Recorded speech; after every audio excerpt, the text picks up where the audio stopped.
Good afternoon. My name is Samitris Porter, and I currently serve as the chairperson for the Durham Special Needs Advisory Council, also known as D-SNAC. D-SNAC is a group of families that work in collaboration with educational leaders and community members to support and improve educational experiences and outcomes of our children with disabilities here in Durham County, in the Durham Public Schools, rather. I would like to thank each of you for joining DPS Exceptional Children's Department and the Durham Special Needs Advisory Council on our final informational session regarding the transitions between grades and post-secondary transitions. To the parents and caregivers, we hope that you will obtain the knowledge you will need to continue to advocate for the best possible educational experiences for your child. Now with that, I will turn over our program to today's moderator, Ms. Crystal Roberts. Thank you, Ms. Roberts. Thank you, Ms. Porter, and good afternoon to everyone. Again, we are ready for a webinar filled with information that you will be able to take back and that will be relevant to you as parents and caretakers. And we welcome our panel once again. I will start with Dr. Bell, and for those who are on the panel, if you'll just introduce yourselves to our viewers. All right. Good afternoon, everyone. My name is Kristen Bell. I am the Executive Director for the Exceptional Children's Department in Durham Public Schools. Wendy Vavrusek, Elementary EC Director in Durham Public Schools. Krista Saunders, Director of Special Programs and Behavior Support in Durham Public Schools. Stacey Burns, EC Director for Middle and High Schools. And our parent rep. Yeah, and hi, I'm Sheila Kenny, and I'm a parent of a student in Durham Public Schools.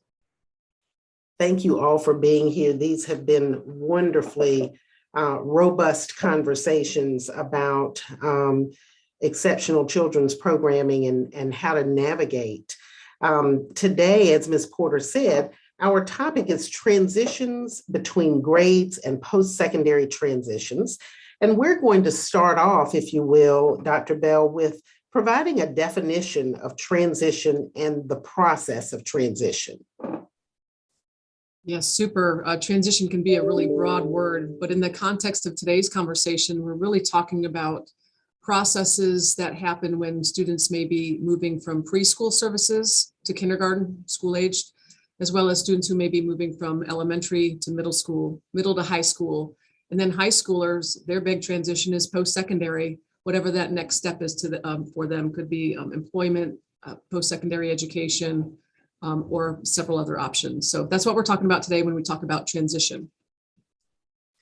Thank you so much, Dr. Bell. And we're going to start with some lived experience by starting with Ms. Sheila Kenny, our parent representative on the panel. Ms. Kenny, can you talk to us about your experience transitioning your child between grades and schools? And then what are the challenges that you've had with that transition between different grades and programs? And tell us what has worked well. Thanks for that question. And so maybe it's a good thing or a bad thing. We've gone through almost all of the transitions at this point. We've gone through from EC pre-K to elementary school to middle school, and middle school to high school. So we just haven't done that high school to beyond. And I think what the biggest challenge is certainly in those earlier years is understanding that transition to a new team. I think it's just really hard as a parent and a guardian to sort of recognize you've had this team, and if it's been a good team, you're going to lose that team. And so I think that transition is a stressful time. And I think when it's worked really well in transition is conversations with the current team, really explaining who's coming from the new school to your transition IEP meeting. I have found in our many transitions that transition IEP meeting is really can be really emotional. You're going on to a school where suddenly your child's supposed to be bigger and older and doing more or whatnot. But the strength of the team moving forward and having that continuity and recognizing, I'll just speak about one, not specifics, but just I remember elementary school to middle school. where the middle school team or the elementary school team had great relationships with the person coming from the middle school. And so it was sort of they were able to add some, that was a known entity to them who was going to be coming.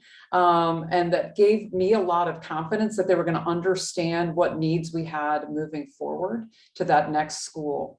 And one last thing, because I don't want to take too much time, but I think the other thing that's been really critical is understanding that transition IEP meeting, at least in my mind, that there's also then going to have to be a meeting once you've been at the new school for a little bit, right? And sort of recognize, I found it really helpful that in all of our transitions, that maybe my husband and I sort of fronted that, or the teams also recognized that we were gonna, that we all understood that we had kind of, we were hoping that we understood how the transition was gonna go, but that we then were gonna be really reliant on our new team at the next school to let us know how it's been going. And I have just found a real willingness to then come back to the table and say, hey, we thought this is what we needed in place, but now that we're in this school, we might need something different. Or gosh, that's how I understand you might have gotten the service in middle school,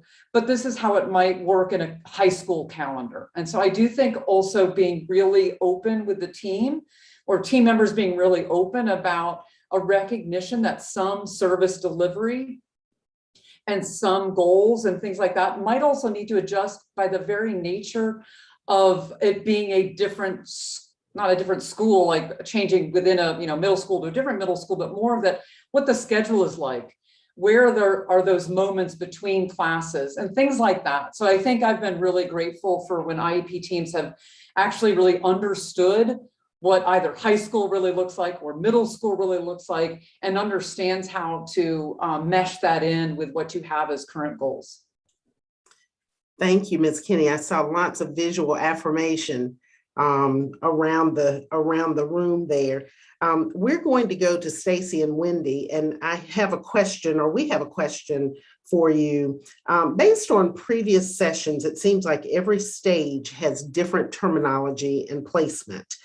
What's the biggest difference between elementary and middle school, and middle and high? I guess I can start with in terms of elementary to middle, and kind of obviously some of the changes. In an elementary setting, you are typically in a situation, although probably less likely now in 4th and 5th grade, where there is more what they call departmentalizing, meaning sometimes at those grade levels, they might go to one teacher on the hall, a 4th grade teacher who's teaching language arts, English language arts, and social studies. And then another grade level teacher is teaching math and science, or maybe they go to different ones because they have that many grade levels in the building. Anyhow, for the most part, the biggest difference is obviously elementary students are being served by that primary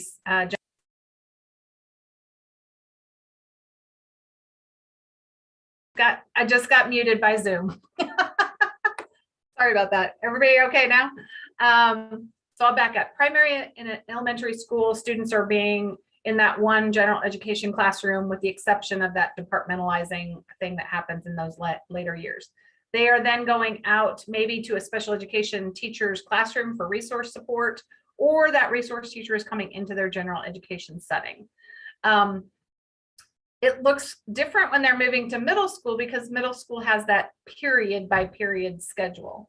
And certainly Stacy can speak more to the specifics, but those children are going to move through their day to different classrooms, different teachers for different subjects. And then she can speak to kind of how does that look with the provision of resource services or special education services under that model, and then follow up from there. Thank you, Wendy.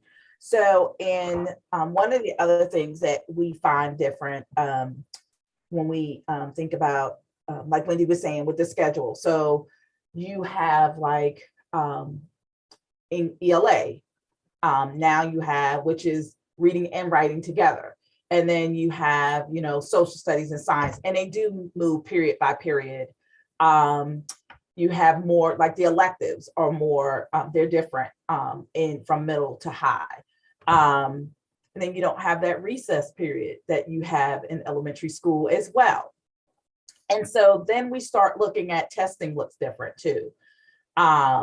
So then when we transition up into high school, now you get into the course of study. This is when you choose your course of study, whether it be, you know, standard course of study or occupational course of study. And then children are earning credits.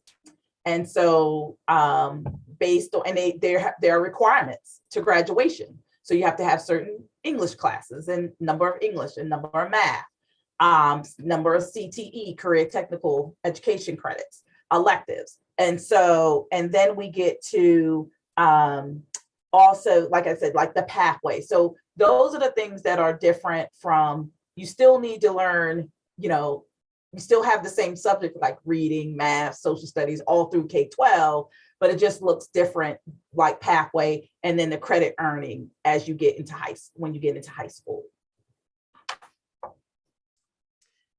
Oh, So Stacy, I'm sorry. The service piece. So resource, again, there's inclusion classes at the middle and high school where kids can get their services inside the ELA classroom, which we always do. We consider gen ed first, the gen ed setting first. But then also there's blocks of time in the schedule in middle and high specific to students getting those services as well. Keep your mic on, Stacy, because this next question is for you as well. It's just a follow-up. So you talked about placement and what that looked like for middle and high school. Do parents have the option to choose or decline options?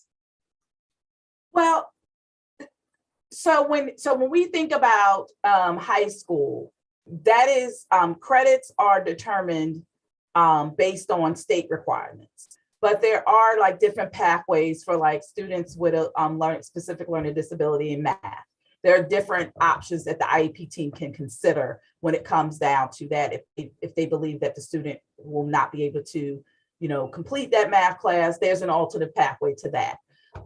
When you look specifically to in high school, so I'll work backwards. I'll go to high school and then work back my way back to middle school. When in high school, there are different pathways. So unless your child is on extended content standards, which is based on an IEP team decision, that is leading to a certificate. And there are two pathways leading to a high school diploma. And that is the standard course of study, which is where everybody heads off. That's the pathway everybody is on until, like, again, the IEP team decision that the child needs a different pathway. Then there's the occupational course of study pathway, which is then an special ed specific. It's modified coursework for those students, and it's criteria that they have to meet. So there are 6 different, there's a actual form that the team must consider. They must fill it out. It's very extensive. I think it's like 4 or 5 pages long. They have to look at the history of the student, and this starts in middle school. So they have to start looking at that pathway for that student in middle school. There's data that you have to have. There's proof of the intensive support that's needed, instructional support that's needed. And then even then, if the IEP teams that the team decides that the best pathway is the occupational course of study, the parent and student must agree. So it's not a placement, it's a pathway. If the parent doesn't agree, then the team has to go back and look at what supports and services are needed in order for the child to succeed on the on the standard course of study. And so the parent can always disagree with what the IEP team determines. And as we discussed in the last series, that goes back to, hopefully, we're hopeful that the parent will reach out to our office and try to talk about that. And then we will look at the data again and then talk with them about some other alternatives. Or they have their due process rights where they can disagree with the placement decision, and then they can follow that pathway as well. But as always, we are a team that's willing to work with the parent so that it doesn't have to leave outside the district. We always believe we can work things out. Thank you, Ms. Burns. I'm remembering Ms. Kinney talking about what went well, and she talked about that communication piece. So that is definitely a common thread. Let's talk a little bit, Dr. Bell, about something new that has come, into this district, or it's actually not new. We've been working on this for quite a while, but we'll be rolling this out. So the new regional system, how is that going to work for EC students? I'm going to actually defer to Krista. I think she's been our Okay. main person in those meetings to speak to that. I'm sorry, Krista and Kristen. Yes. Thank you, Krista. Sure. So for our new regional system for students with IEPs who are served in a general education classroom, the regional system will work the same for them as it works for everybody else. What we're trying to do and have been trying to do, as you said, Ms. Roberts, for several years is planning for our students who are in our special programs. And our special programs could be our programs for students with autism and related disabilities, our developmental needs programs, our therapeutic programs, all of our specialized programs where the IEP team determines a student requires this level of specialized programming to meet their needs. Those are the programs we've been working to regionalize for several years. And it's a multi-step, multi-stage process. So when we talk about regionalizing programs, what we are striving to do is, for example, if a student requires autism programming and we have that programming in that region from pre-K through high school. So we have a pre-K program in an elementary school for autism, and then we have a K through 5 program in the same elementary school for autism. And then we have a middle school program within that region for autism. And then we have a high school program within that region for autism. So that is what our regionalization regarding our special programs is attempting to do. We will not have every type of program in every region, but to try to regionalize programs from that pre-K through high school continuum. So students have fewer transitions from school to school, as well as the students stay within a region as they're transitioning. That's exciting. For Krista again, and Kristen, Dr. Bell, for the transitioning, let's go back to transitioning for a moment. Do parents have choices between schools? What does that process look like? And then we understand that there is a process based on zip code to place students in the closest school. So is it possible to give parents the whole list? And if the schools are full, can you get on waiting lists? Krista, if you don't, should I freeze? You're No. okay.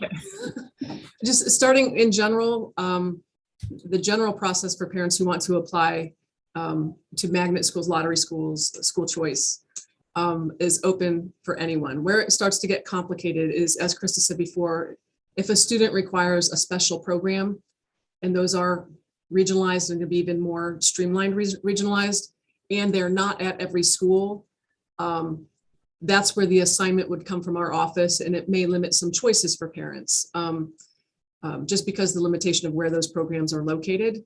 But in general, yes, parents should be, hopefully can have access to the DPS website and find out the processes for school selection, working with the Office of Student Assignment and being able to ask any questions they have about those processes, putting in any special requests based on any special needs of the family. There's also a process where they can request transfers as well. Now, I'll turn it back over to Krista in terms of more details about the process for school assignment for students who need special programs.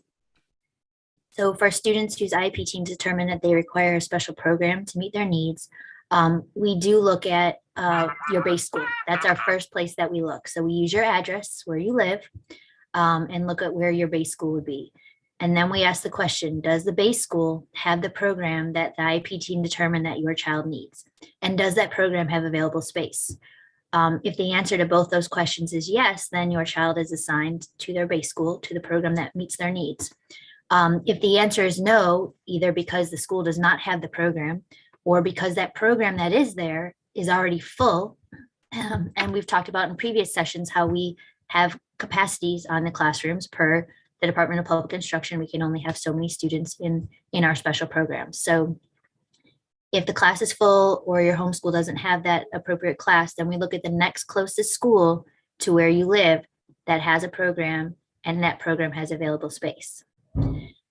And occasionally it can be far, and we work on that. I talk with parents weekly, especially this time of year, since assignments just went out, about assignment locations and how do I get closer to home. There is a waiting list process. I do put families on the waiting list. If a spot becomes available in a school closer to their home, we're happy to transfer them. Some families are on the waiting list 3 months and the spot opens up. Some families are on the waiting list a year and the spot opens up. So we do have that process, and you can certainly reach out to me if you have questions or concerns about your school assignment for next year, if your student is in a special program. Crystal, can I add to the component of the question about giving parents a list? We are going to end up posting that on when our website gets revised, because we just want to be transparent about where programs are located, but also being really clear about the process, because we don't want to give the impression that you can just select the program, but for those very reasons that Krista said, because of the obligation to try to find a spot in a program in the child-based school, then looking at proximity, and also limitations that come with the state number of the limitation of numbers of students in the classroom. It's not always feasible. So we do have a process. We want it to be an equitable process. We do want parents to know where programs are located, but in addition, it's really important that they also know the process and not think that it's an open selection, because that can create frustration if they don't understand exactly how we're making those assignments. And the whole thing about the wait list, and what if I don't agree? What avenues do I have to speak to someone about, I have concerns about a specific assignment? Thank you for that clarification, Dr. Bell.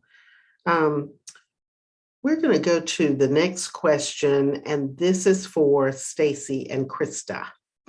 What type of assistance or support to students and parents is received as students are moving out of high school into the real world? How does Durham Public Schools help them enter into the workforce? And then that follow-up question for that would be, what happens when students stay in high school past the age of 18? That's a great question. So this goes back to, and even as far, we start with elementary school and making sure, they have the appropriate instruction, and where when students enter that process, that we're actually documenting data collection, how students are making progress. And then we, that goes back to the standard course of study. So when they get into high school, we have it right. And so when they're age 14, we start with the transition period. And so with transition, at age 14, you do like a dream sheet. You do an interview with the parent, and you start to determine what is it that the child wants to do when they graduate from high school. And so from there, you start looking at IEP goals, looking at supports and services. Again, go back to the pathway. Is it going to be standard course of study? Is it going to be occupational course of study? Or are the students on extended content standards? And so then when they get to age 16, there's where that big, robust transition plan comes into effect. And so that's when you start to really detail through data. So through an evaluation, like is the child coming up for their 3-year review and evaluation, right? Eligibility. You would want to include some things about transition, like executive functioning. Like how do they actually, move about their environment? You would actually start to look at how they function with daily living skills, right? Following the schedule, being able to complete tasks on their own. And so again, IEP goals, do they align to post-secondary? And to include schedules, right? So making sure if their post-secondary goal is, he wants to go to a 4-year college for accounting. So let's look at meeting with the school counselor to make sure that those courses align with what his post-secondary outcome is. And then making sure we're filling out that transition grid that talks about, communication. It talks about functional. It talks about how do we plan for that? What are we doing to make sure that the skills that they need to be able to land in their post-secondary role, whether it be education, whether it be employment, or whether it be independent living skills as well. Then with all of that, we get to the moment of graduation, and there's a summary of performance that is filled out with details and outline all of those supports that the student may continue to need. And so you may involve in that process vocation rehab.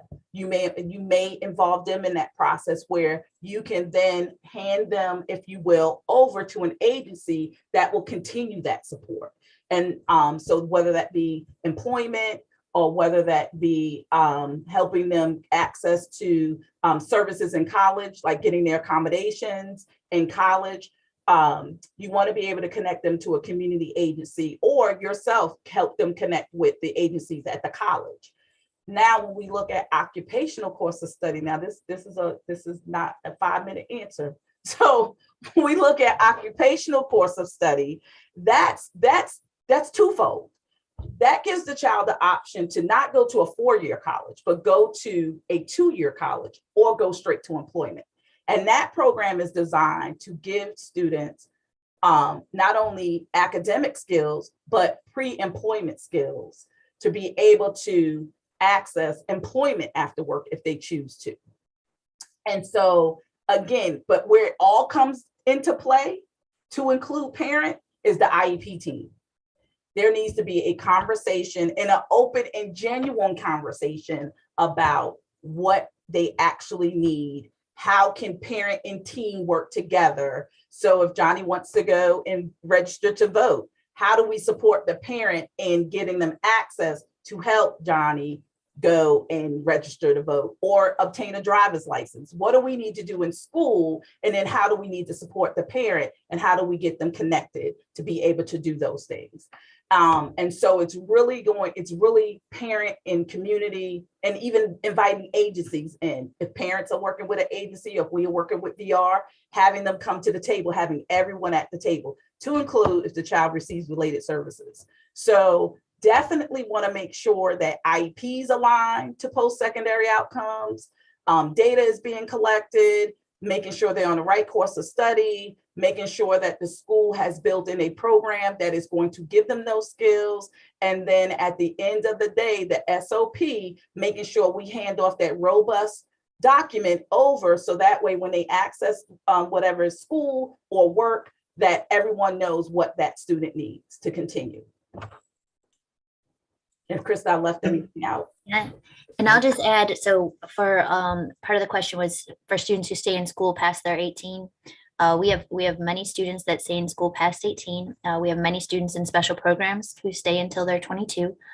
We focus a lot on opportunities for vocational experiences, whether that's within the school building, within the community. Our teachers work with the job coaches in helping students obtain vocational experiences that they can build skills in, and opportunities to build those pre or post high school skills, right? Daily living skills, employment skills, social skills, and continuing to work on academic skills that are related, like Ms. Burns said, to those post-secondary goals and outcomes. Thank you so much for those comprehensive answers. This is excellent information. And I want to bring Ms. Kinney back into this conversation. Ms. Kinney, tell us about your experience. What assistance, support did you receive, or would you like to receive when your child gets out of high school? Also, if you can talk with us about how you feel your child is being prepared for transitioning post-high school. Weigh in on those questions for us. Those feel like big questions. Post-high school, oh my gosh. I'm gonna step back though first, and I wanted to comment just on that notion of transitioning. So this is back to when I think Krista Saunders was speaking about different schools. And one thing I just wanted to add is having transitioned from an EC pre-K to a mainstream K, then to a EC separate at a different elementary, and then mainstreaming out. I think it felt like a lot. It all was happening in a compressed amount of time. And the guidance from, I think what I was so grateful is that I recognized that we really needed the guidance of the district. It could not have happened just within obviously the school-based setting. And I think that's what was wonderful to recognize, is that there are some things that, you can work out with the school and you can figure out what's going on, but something as big as that really did need the district. And I was just so grateful that the IEP, the school-based team recognized that we're having a lot of different transitions in and out.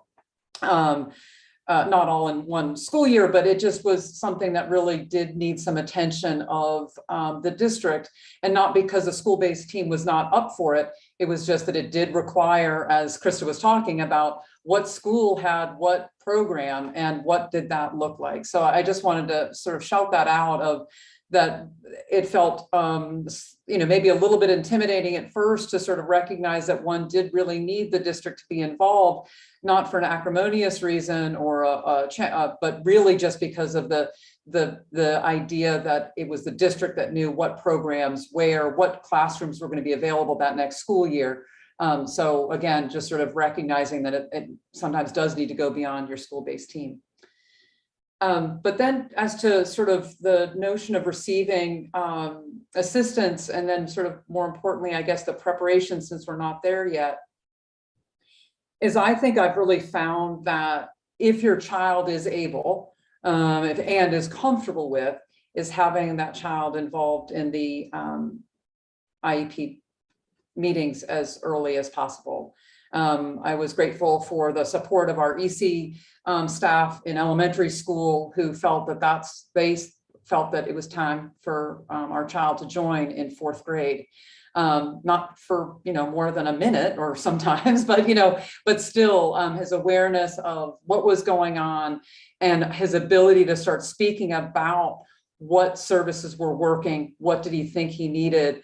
And it was really important when we were transitioning from school to school, like what did he think he might need, recognizing his own concerns or worries about moving to a different school setting. So I just also, even though it's not something that students need to be invited until I think it's age 14, is that correct? Yeah, we started doing it at a much earlier age. So I just sort of shout that out as a possible little tool as you're sort of thinking about those independent living skills and some other things, that's self-advocacy. And I think, 16 sounds really late to me, right? But I recognize that that's what is the law. And so I think what I think would be awesome is getting more support now that might be for parent, guardians, or a school-based team, even if it's not yet 16, is to start thinking through, well, what is that thing going to look like at age 16? I try to keep myself pretty informed, but I'm not exactly sure what it looks like.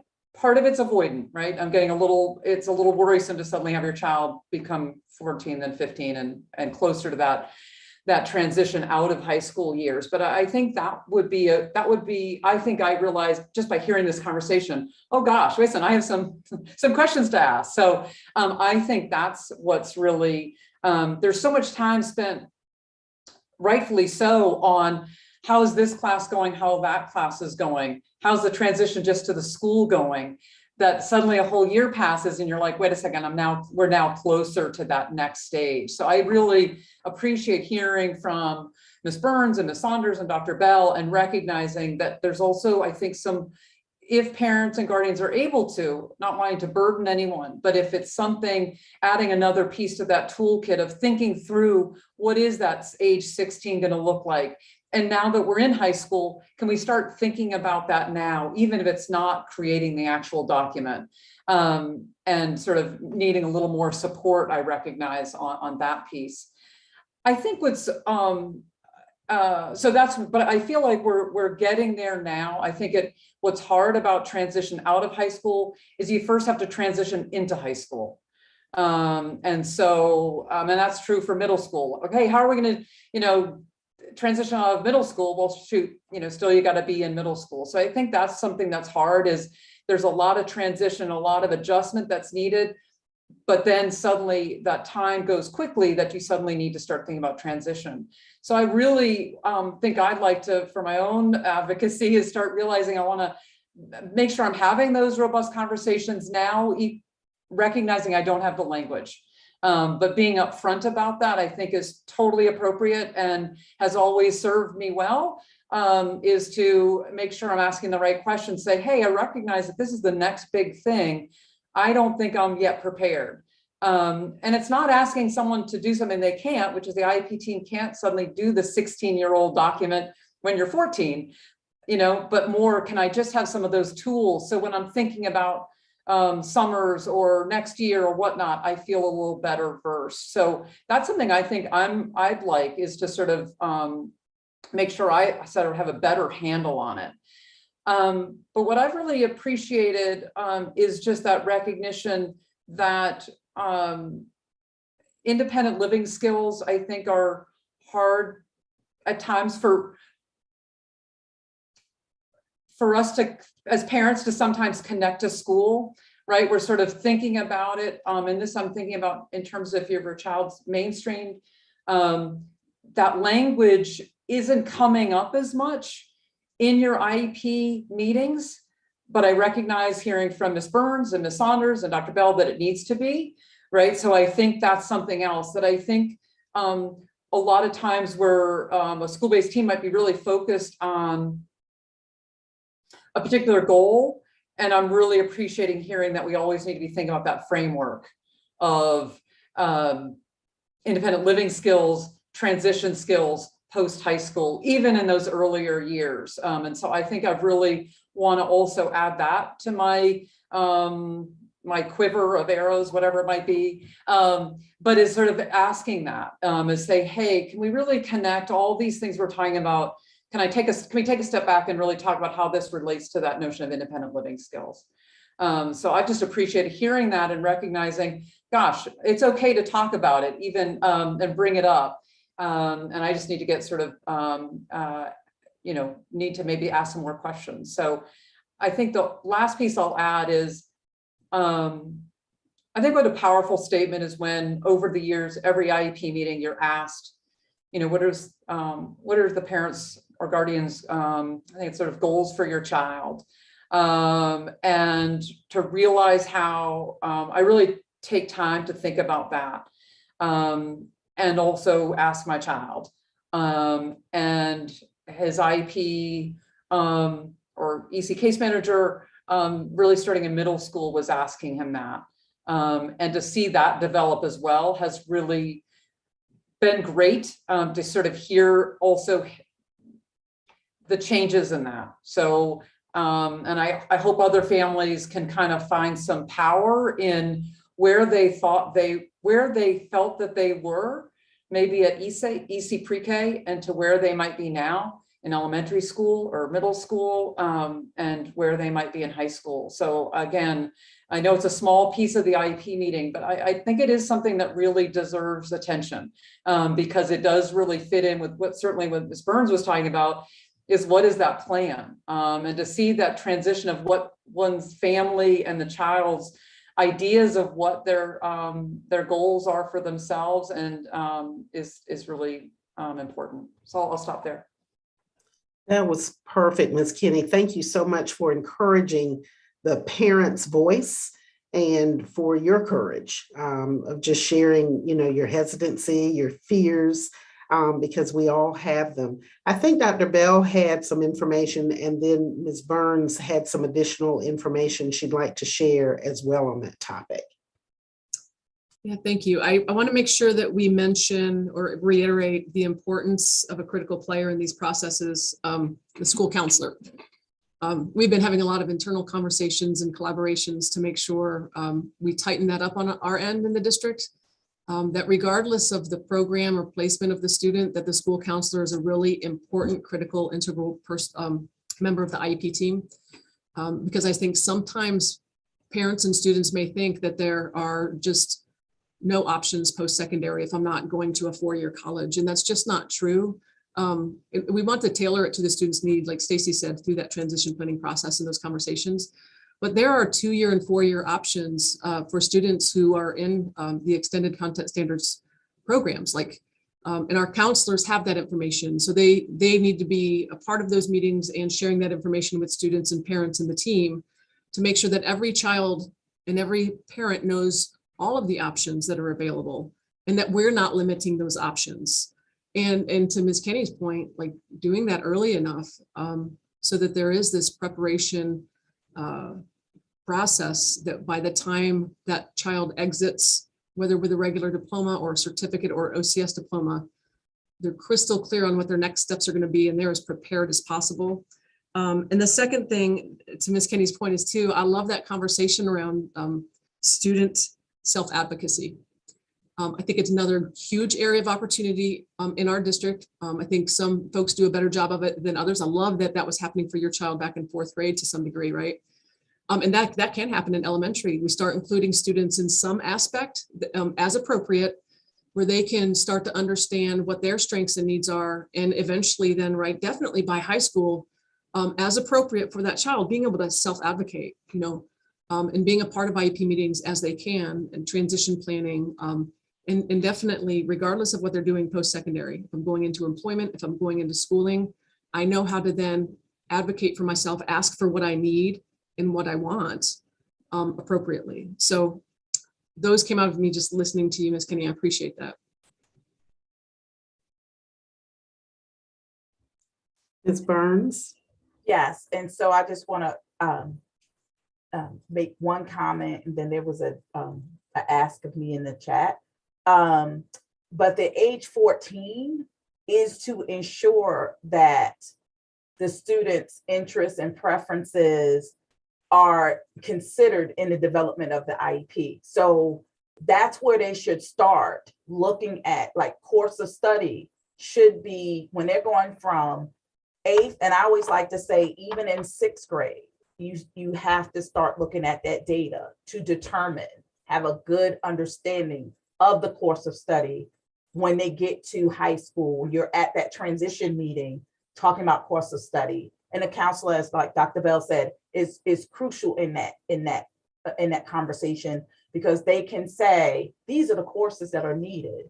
These are the things that the student needs to do. So having everybody at that table to include, like, even related services, if they're getting speech services, they're going to be very crucial in talking about communication skills and how does that affect, what effect does that have on them integrating or socializing with other people or communicating with other people. So those things are considered. So when you get to 16, you have a robust plan and you're already, the child now is on that road to getting there, and it's more direct with activities. And you and I can sit down and go through that together so you can have a better understanding of what that looks like.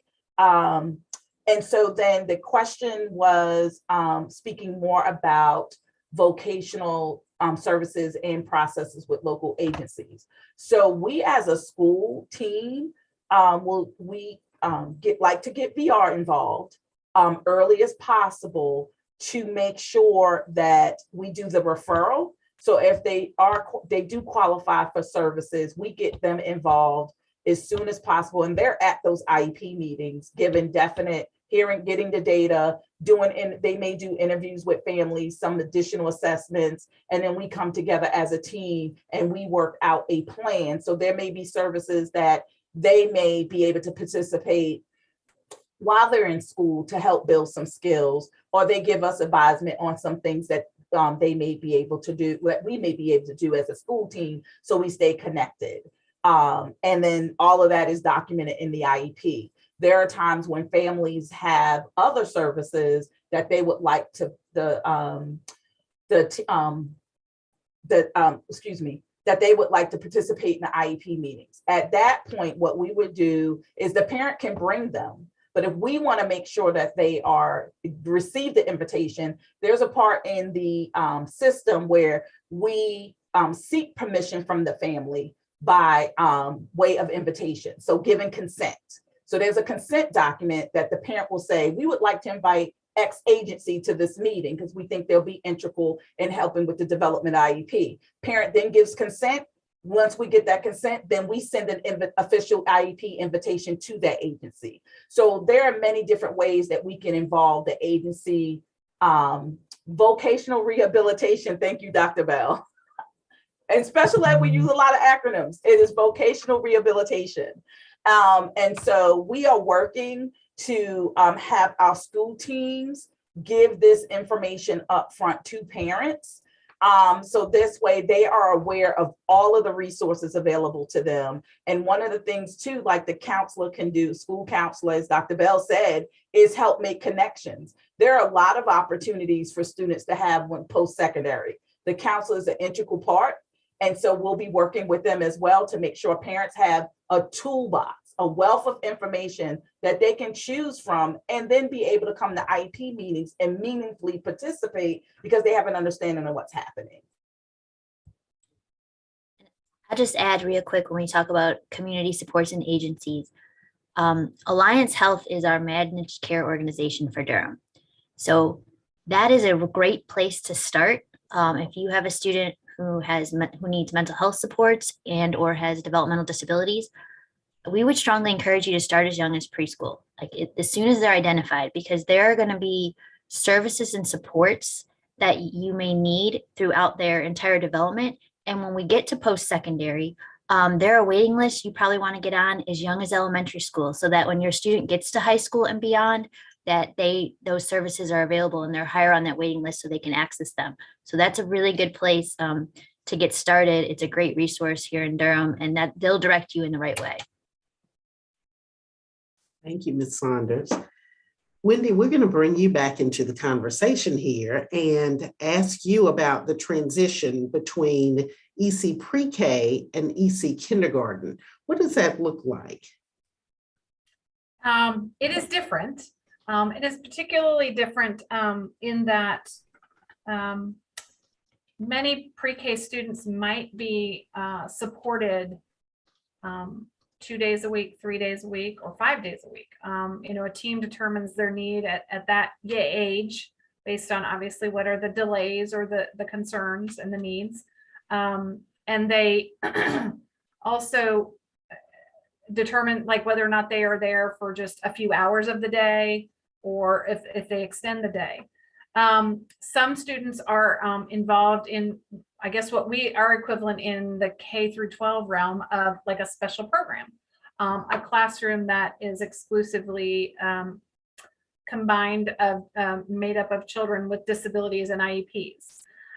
What we say on our K-12 side or our K-5 side is a student who is in a pre-K special program classroom for their services during that time year does not, and I repeat, does not automatically equate to moving into a special program in K-5. Ms. Saunders and I specifically have worked quite collaboratively and been working with our pre-K team folks to make sure that preschool IEP teams are having conversations about the IEP needs and talking about kindergarten demands. And so I do want to really emphasize for families out there that there's really should be two levels of meetings.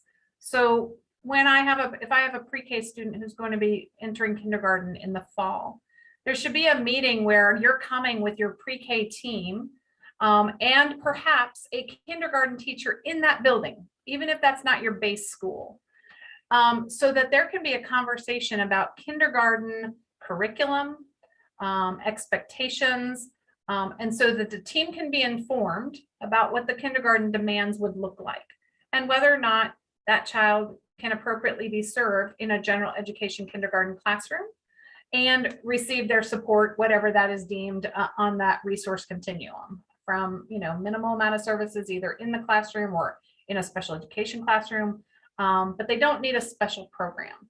And I will say that I'm an advocate of we should be integrating our kindergarten kids to the greatest extent that we can, because it doesn't get any easier as they move through the grade levels. So if not in kindergarten, then when, right?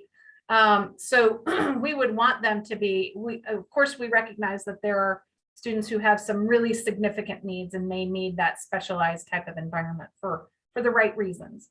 But there should be a conversation about the needs. And that's, again, what we've referred to in some of our previous sessions, the least restrictive environment conversation. So that's where the team is really talking about what is the level of support this child would need as a kindergarten based on what the demands and the expectation and the level of adult support. It looks really different in a preschool classroom than it will in a kindergarten classroom. As we know, the state has changed all kinds of criteria around instructional assistance in our K-3 grade levels. And so maybe when a classroom used to have a full-time kindergarten assistant dedicated in that classroom all day may not be the same as it used to be. And so we have to talk about what is the level of support needed for that child. So all those conversations should be happening in the context of an IEP team. If ultimately through that conversation, the team were to determine whatever they determine, whether it's a special program need or a resource level need, then there is a process for which a transition meeting is scheduled. And then that is what we talk about connecting with that next school. So whether it's their regular base school or the child is going to be attending a magnet school, if they have a resource level IEP, that IEP can be implemented in any of our schools. And so if they have a magnet seat, we would want to connect with that team and have a representative at least. Usually we reach out to the exceptional children's facilitator in that building. We like to have an EC teacher representative, a part of that team. You know, it always comes down to scheduling sometimes. All of our exceptional children's facilitators have EC teacher licensure, so they're typically been a teacher and can be in that role if needed. And they usually will have a grade level representative. Not that it would be that exact teacher assigned to that child, but they would have a kindergarten teacher there to receive and discuss again the kindergarten meeting. And so again, then the team is preparing the IEP to be implemented when that new school year starts, and we would want it to reflect what are kindergarten. So I will specifically say, this is more nitty gritty, but for example, pre-K IEPs, goals, the categories of goals will look different than they will once we move over into kindergarten and move through those grade levels. Preschool IEPs will often include goal areas such as pre-academics, communication skills, daily living skills. When we move into the school age type of IEP, we would transition those into like categories, but it would reflect reading and writing and math, and perhaps social, emotional, and or behavioral. So you'll see some changes, or should see some changes referencing different areas of that IEP. Now you can have a transition meeting like tomorrow, but the transition IEP would have a new date of implementation of like July 1st. So that the existing IEP continues through the remainder of the school year, and that transition IEP becomes effective after the end of the school year, but before a year-round calendar begins, or certainly the traditional school year starts. And then we do the same when it comes, if they needed a special program, again, that comes out of Ms. Saunders' office. She does an assignment based on all the things we've talked about already. And then the base school where that preschool is situated reaches out to that receiving special program school and staff to participate in that transition meeting. Thank you so very much. And I so appreciate the fact that we have helpers, you know, and people who know what they're doing. I think Mr. Rogers, one of his famous quotes was, "Look for the helpers."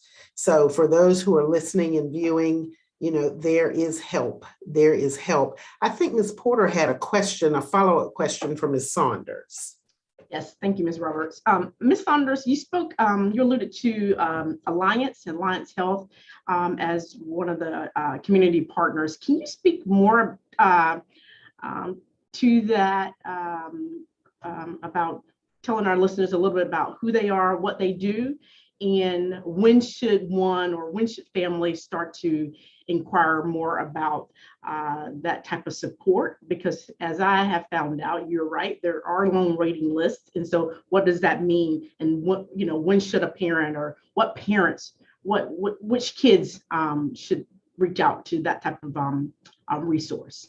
Yeah, that's great. So Alliance Health, there are, as you would say, like our portal for lots of providers, all of our Durham providers. So we have many community providers that provide a lot of different services for students, behavioral services, community supports, vocational services, services that students may need from birth and through their entire lifetime. And so, it is always our recommendation that when you have a student that is identified with disability, and for Alliance Health, a developmental disability or a mental health need, that if you are seeking a community provider and community supports, that you immediately start that process. They'll have an intake and assessment process, and they'll determine based on the needs of your child and your family, what services you're eligible to receive. And then they'll outsource those services to a variety of community providers. So they'll outsource it to the provider that will be the specialty area for the service that's needed. So, and it's really important that it's not just services for the student. Oftentimes it's for the entire family. And so how the family can help support that student. Services look really different depending on the needs of the student. It could be services such as a therapist who provides support to the student on scheduled days and provides therapy sessions. It could be a therapist who comes into the home and provides family sessions for the family. It could be a community provider who supports a student with community outings and learning how to engage in the grocery store and different things to do in the grocery store. It could be a community provider who is going to support our students once they graduate and to help support them on a job site. And as Ms. Porter said, some waiting lists are very, very long. I mean, we're talking years and years and years. So if you do have, we always talk about like thinking about the end in mind, right? When my student enters school, where do I want them to be when they exit school? And what are their needs going to be at that time? And so although if you have a 3 or 4 year old now, you're probably not thinking about what they're going to need, right, when they're 18 or 22, but they might need services that you need to get on a waiting list for now. So it's better to be on that list and they don't need it than to not be on that list when you and your family does need it. So those are just some examples of those services and the supports they provide. And those are school social workers can absolutely help families navigate the process of accessing Alliance and seeking a community provider. We also work with some providers within the school through our co-located mental health services. And so those are some resources that we have that are on site at school that we can help families access as well. So thank you. That's perfect. This is exactly where I wanted that conversation to go. How would a parent, or who would introduce this topic? I'm assuming it should be introduced at the IEP meeting, but is that coming from the school psychologist? Is that coming, how does that conversation get started? So I'm looking at the parent that has no idea of who or what Alliance is. And so they're out here not even knowing. So somebody should bring it up to them, and like me, I can't even remember how I found out about it, but yeah, that's a really great line of thinking, and not so much just one portal. So it could come from, I've had principals say, reach out to me and ask for resources, and we'll send those to the family. It could come from the administrator, it can come from this counselor, the social worker, the EC teacher, the EC facilitator. If a parent is inquiring as of, we really need more support, what are some community providers that you can help us with? Alliance is always going to be the hub. The portal will send them and help them navigate that process through intake and assessment. So there's not just one resource that it may come from, but this is something though that we do work with our school teams on, making sure that they have this information as well and can share it with parents. Same thing as like with Ms. Burns speaking about vocational rehabilitation, right? Really important that we get that information to families. So really important that we get this information to families as well. And there's lots of community groups, as you know, that offer those supports and access to those, navigating those systems, because it is a system to navigate just like anything else. So. Thank you so much. Ms. Kinney, I think you had your hand raised. Maybe you wanted to weigh in or had a question? Just briefly, I just appreciated the mention of Alliance. It is a long waiting list, more than a decade. But what I've always tried to, whenever a family, I've somehow come into community with a family, and I've always indicated, get on the wait list. And I want families and guardians to recognize that there is, if you suddenly find your child in a crisis, there are emergency spots. So that if you are on a wait list and swimming along, then you stay on the wait list. But if you're on the wait list and things change, don't think, well, I've been on that wait list forever, more than a decade. There's nothing. There is a way to then, you really do need to reach out to Alliance and indicate that there has been such a change in your family's circumstance as a result of a real risk of some real deep consequences for your child's health and mental health. And so I just want to, even though you're on a wait list, don't think that there aren't ways to then change up how that's happening for you. Thank you so much for that, Ms. Kinney. I don't see any additional questions from the other platforms, but we do have one last question for Dr. Bell. And I think you may have touched on this, but we understand that students with an IEP can remain in school until their 22nd birthday. So what's the process for retaining a student, repeating a grade? And what if a parent and the principal disagree? What documentation does a parent need, and what other recourse does a parent have? Wonderful. Yeah, I'll start with a little clarification about the age 22. That's if the student has not already graduated with their diploma. So if a student is on the diploma pathway and graduates, they're done, they're moving on to whatever that post-secondary option is. But for other students, or if it's taking them longer to graduate, they can stay through the school year where they turn until they turn age 22. So the process for retaining, same thing with retention and promotion, right? Some parents are concerned about their child moving on to the next grade level or the next level, right? Going from elementary to middle, and are requesting retention. Or I've actually had some parents too that want their students to be promoted. Like maybe they've been already retained a couple years and they realize that maybe they need to be with an older group of kids. Retention is more common in requests from parents. That is a request that goes specifically to the principal. In the state of North Carolina, the principal has the authority for promotion and retention. So I would encourage parents, if they do have those concerns, that they're talking all along the way with the classroom teacher, the EC teacher, and looping in the building principal, what their reservations are about the student going to the next grade. So if it's like a parent initiated kind of request for retention, as opposed to the parent might have gotten a letter saying your child is struggling and maybe on a list for retention. The building principal is someone very to closely communicate with. So I would say, the process for retaining is solely principal's authority. Principals, I think, do a great job of consulting with EC teams for students who have disabilities. And I think that's also in our board policy that the IEP team is not the authority that would make that decision, but they could certainly weigh in to help an administrator understand if they need that assistance, what the child's disability is, what kind of progress they're making, what strengths and challenges may still exist that may contribute or help that principal make a decision around promotion and retention. So I don't know that a parent needs any specific documentation. They would, I think it'll be the principal or the school teacher, classroom teacher would definitely want to know what's the basis of the concern, especially if retention hadn't been brought up from the school. It could be if the parents feeling like they're just not prepared. And we have students with disabilities that may have some significant gaps in their skills with the grade level they're in. That doesn't mean that we can't successfully transition them to the next grade. So sometimes that might just be sitting down with a parent, really listening and hearing what their fears and concerns are, and working through that to reassure them that that transition is going to be okay through all of these things we just talked about, right? Handling that transition with care and compassion, and really helping them understand what that next level is going to look like and what support will look like for your child. It's scary. I think, Ms. Kenny, you started off saying that there can be a lot of emotion and fear involved in transition, grade level to grade level, especially those big transitions where they're going to a different building or whole different level.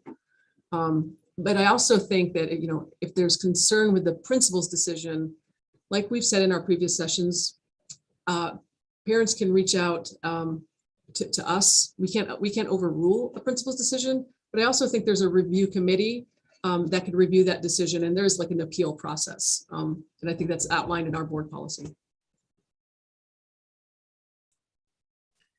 Thank you so very much to this august panel. We really appreciate you and appreciate all that you do for and on behalf of our students. I will turn this now over back to Ms. Porter. I would like to ditto that, Ms. Roberts, thanking both the D-SNAC team, the EC department, the communications department, the IT department at DPS for getting all this, the interpretation services. Lots of people came together to make these this three-part series come to fruition and make it a reality. And getting this information out to our community has been well received, and we really appreciate all the time and effort that all of you have taken. And let me not forget our beloved parent representative. We've had 3 different parent representatives, and we thank them all, Ms. Tracy Hawkins, Ms. Sheila Kinney, and Ms. Nadia Porter, for all of their advice and their thoughts and all of the things that they've gone through to help kind of navigate these processes as well. So we really just appreciate you all just being a part, and you know, we're going to continue to advocate for our kids and continuing to do things like this to be sure that our parents get what they need, get the information that they need. Dr. Bell talked about this redesigned website, some of the things that we're working on and partnering together. So, you know, again, we just appreciate everybody's putting all hands on deck to make this happen. So thank you guys, and I really appreciate it. Enjoy the rest of your afternoon. Bye. Thank you.